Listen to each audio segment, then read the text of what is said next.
En esta parte vamos a mencionar y a entender tres elementos importantes de la evaluación económica, que es el análisis de sensibilidad, que incluye también el análisis de riesgos, el análisis de sostenibilidad y algunas menciones a la evaluación continua o al seguimiento y también al análisis distributivo de los proyectos, ¿no?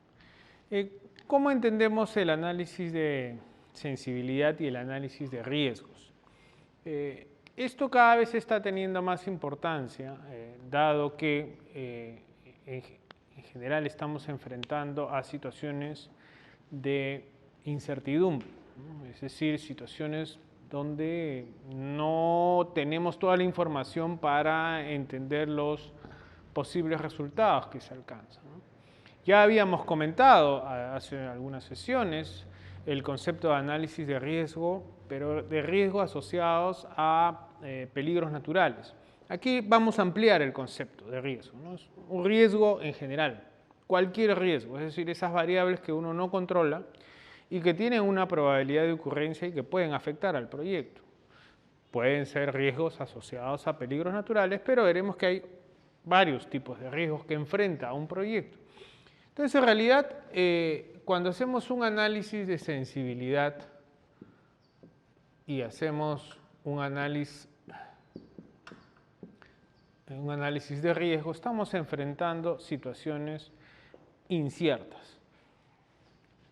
A ello se agrega también a situaciones donde pueden haber cambios, ¿no es cierto?, en algunas variables críticas, y como no sabemos qué va a pasar, hacemos y simulamos ejercicios como si pasara, ¿no?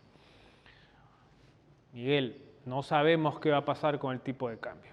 En los últimos 12 meses el tipo de cambio ha subido, ha bajado, ha subido, ha bajado, han habido volatilidades muy fuertes, es un comportamiento medio errático, incierto. ¿Cómo hacemos en la evaluación? Porque este es un proyecto intensivo en insumos importados. Entonces, cuando yo tengo que proyectar mis costos, tengo que proyectar mis costos con un tipo de cambio, que luego lo multiplicaré por su factor de corrección para que sea su valor social, pero el hecho es que el tipo de cambio pues sube y baja, sube y baja. En algunos casos sube bastante o baja bastante. ¿Cómo incorporo eso en la evaluación económica? Porque digamos, yo estimo los costos y voy a multiplicar asumiendo un tipo de cambio, pero el tipo de cambio se mueve. Entonces, en ese caso, tenemos una situación de riesgo cambiario, una situación de incertidumbre vinculada al mercado cambiario. Vamos a tener que introducir ese riesgo y esa incertidumbre en el modelo, ¿no? ¿Cómo se hace eso? Miguel, estamos en un proyecto donde la verdad la probabilidad de que tengamos años secos, es decir, años donde haya mucha estrechez hídrica, producto del cambio climático, se está agravando, ¿no? Las últimas cifras del estudio hidrológico muestran, ¿no es cierto?, que el caudal del río últimamente ha tenido años secos muy frecuentes, ¿no? Muy frecuentes. Entonces, oye, eso es un riesgo que está enfrentando el proyecto, por ejemplo, si fuera un proyecto de riego o un proyecto hidroeléctrico. ¿Qué hacemos, no? Entonces, tenemos que introducir esa incertidumbre en el modelo. Tenemos que introducir ese comportamiento de una variable principal en el proyecto. No sabemos. Miguel, este es un proyecto donde hay mucho conflicto social. Hay una población que está teniendo una expectativa muy alta y puede haber problemas para el inicio del proyecto. Entonces, ¿qué significa eso? Que los beneficios del proyecto que supuestamente iban a empezar en el año 1 o en el año 3, puede pasar que la ejecución de la obra, en lugar de hacerse en 2 años, se haga en 3, se haga en 4, se haga en 5. Entonces usted está enfrentando un riesgo asociado a problemas sociales o políticos que retrasan la ejecución de la obra. Entonces no es lo mismo que yo haga un modelo costo-beneficio donde el flujo de beneficios empiece en el año 3 y otro donde empiece en el año 5. No es lo mismo. Es una incertidumbre que tenemos que meter al modelo. ¿Cómo hacemos eso? Ahora, hay diferentes tipos de riesgos, ¿no? Hay diferentes tipos de riesgos que uno tendría que cuantificar y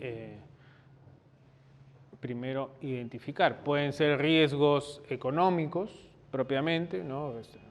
Digamos, riesgos vinculados a aspectos financieros. Pueden ser riesgos asociados a aspectos constructivos, ¿no? Si estamos hablando de una obra, pues un túnel o un metro subterráneo, por ejemplo. Claramente ahí hay riesgos constructivos, riesgos geológicos, ¿no es cierto? Riesgos en los terrenos o en la disponibilidad de los terrenos, ¿no? Pueden haber riesgos políticos, producto de cambios de gestión, cambios de gobierno. Pueden haber riesgos ambientales, claramente. Pueden haber riesgos arqueológicos, si está en una zona muy sensible. Pueden haber riesgos de demanda, es decir, usted está asumiendo que va a haber un flujo vehicular de autos, pero de repente ese flujo se cae, o puede aumentar, no lo sabe, ¿no? Pero podría ser, puede haber un flujo de demanda incierto. Y así, ¿no? Puede tener usted una lista de variables que afectan el modelo y tienen un nivel de incertidumbre muy alto al cual se tienen que medir. Y eso se mide con, digamos, probabilidades de ocurrencia. Tendría que usted construir escenarios, ¿no? Escenarios optimistas, escenarios conservadores o escenarios pesimistas para poder plantearse diferentes situaciones y en función a eso saber si el proyecto vale o no la pena. Ahora, dado un riesgo que le genera a usted una incertidumbre, ¿cuál es el ejercicio aquí? El ejercicio es que si usted tiene un flujo de beneficios, digamos, vamos a suponer un flujo de beneficios netos, ¿no? Una sumatoria de beneficios netos del año 0 hasta el año n, tiene ese flujo de beneficios. Ese flujo de beneficios, al haber una probabilidad de ocurrencia de un o varios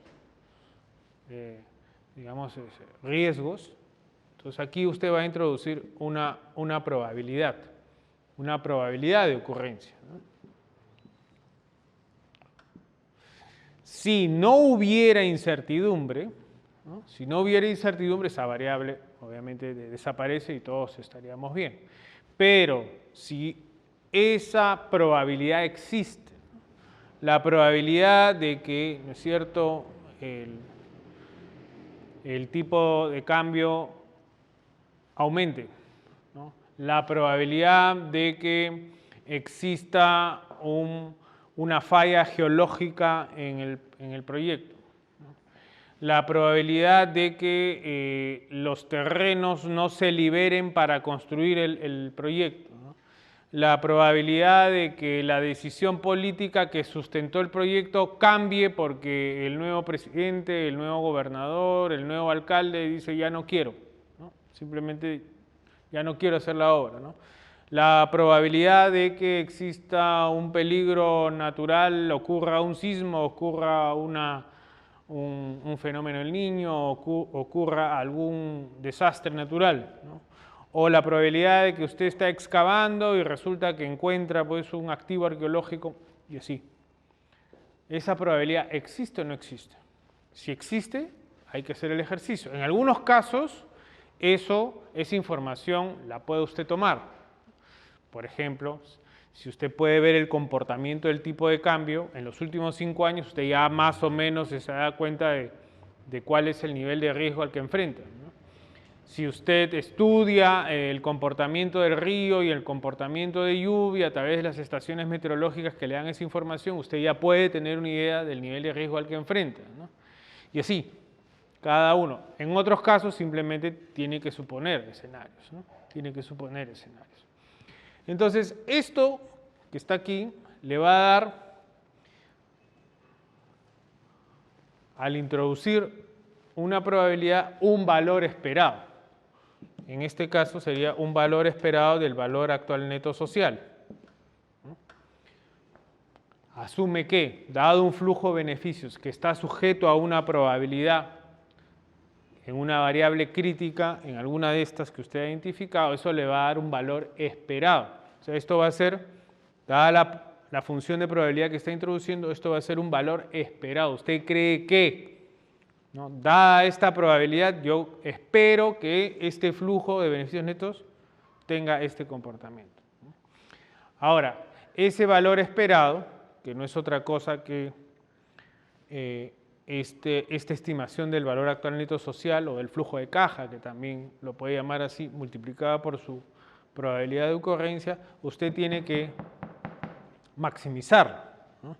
Ahora, aquí hay un elemento importante que sí debemos mencionar, ¿no?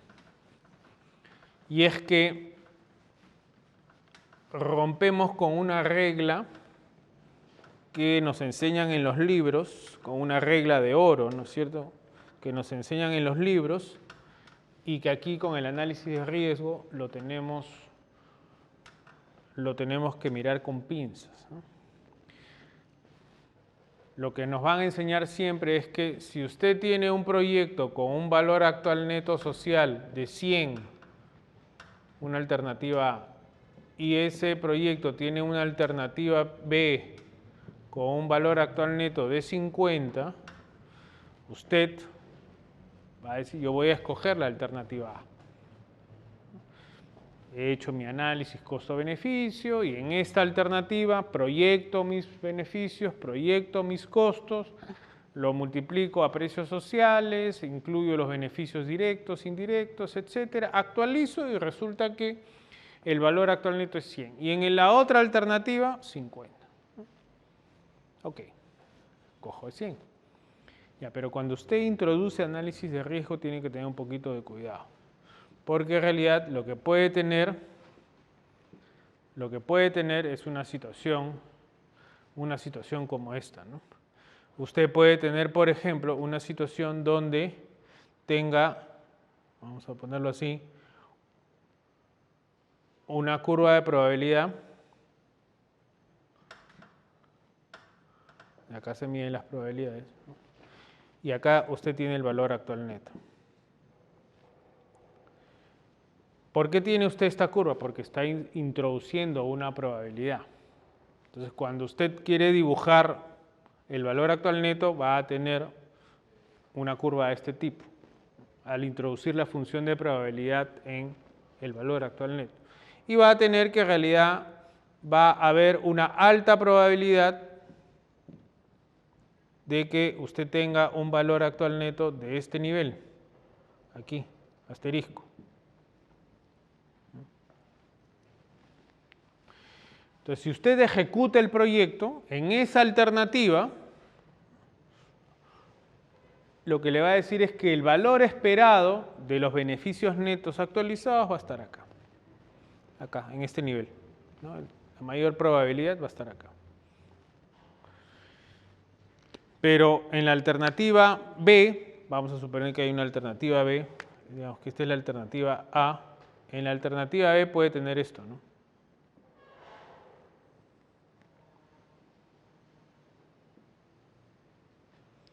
Un valor actual neto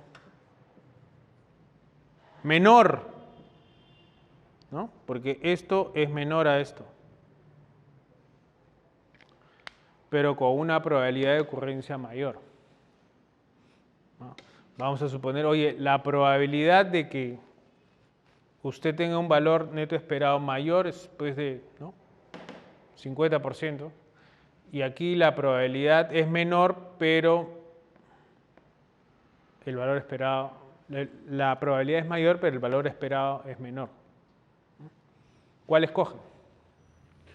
¿Cuál escoge? Y usted dirá, bueno, según lo que yo siempre he entendido, se escoge el de mayor valor esperado.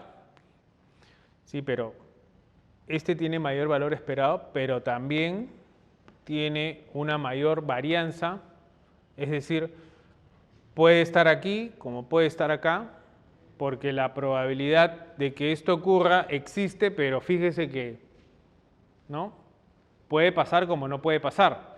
En cambio acá, la varianza es menor, pero, claro, la probabilidad de que usted tenga un valor esperado menor es mayor.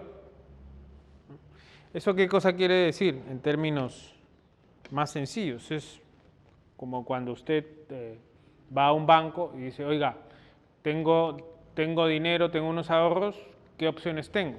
Entonces el banco le va a decir, mira, si quieres ir a una opción segura, o sea, con una alta probabilidad de que te paguen eso, yo te ofrezco esta opción. La probabilidad de que ganes es alta, pero vas a ganar poco. Vas a ganar, pero vas a ganar poco. Pero la probabilidad de que pierdas es bajito, ¿no?, porque el riesgo es bajo. Si el riesgo es bajo, la varianza es baja. Y tienes, ¿no?, la alternativa esta donde vas a ganar poco, pero la probabilidad de que ganes eso es alta. O te dicen, mira, en realidad puedes ganar más, pero el riesgo es mayor. Es decir, la varianza es mayor. Entonces, tomas un riesgo. ¿Qué prefieres? ¿Ganar poco, pero estar seguro de que vas a ganar eso? ¿O ganar más, pero no te puedo asegurar, porque la varianza es mayor? Entonces, ¿por qué menciono esto? Porque en evaluación de proyectos de inversión pública, el Estado, los gobiernos suelen ser más prudentes. Suelen ser más prudentes y no necesariamente apuestan por las alternativas de mayor riesgo, ¿no?, sino lo que dicen es, oye, no, pues vamos a apostar por la alternativa menos riesgosa. De hecho, es la que más nos interesa. No por ahorrar costos para tomar medidas de mitigación y, digamos, jugar a la suerte de que no ocurra ese riesgo, voy a dejar de invertir lo que tengo que invertir. Son números nomás. Entonces, evitas esos riesgos y sueles utilizar la alternativa con menos varianza, pero mayor probabilidad de que tener un valor esperado positivo, ¿no? Y eso es un poco lo que ustedes van a ver. Ahora, esto se puede visualizar, se puede expresar en los mismos protocolos de diseño de los proyectos, ¿no? Cuando diseñas hospitales, cuando diseñas colegios, cuando diseñas reservorios, cuando diseñas bocatomas. ¿Por qué? Porque los servicios públicos que están detrás son servicios públicos que por definición son servicios públicos que no pueden fallar cuando ocurre un riesgo o cuando enfrentas un riesgo, quiero decir. Entonces, por protocolo, ya en el diseño tenemos que incorporar las medidas que permitan mitigar esos riesgos o reducir la vulnerabilidad frente a esos riesgos. Porque si el colegio enfrenta un riesgo de un peligro natural sísmico, el diseño tiene que contemplar la alternativa que reduzca claramente el impacto de eso.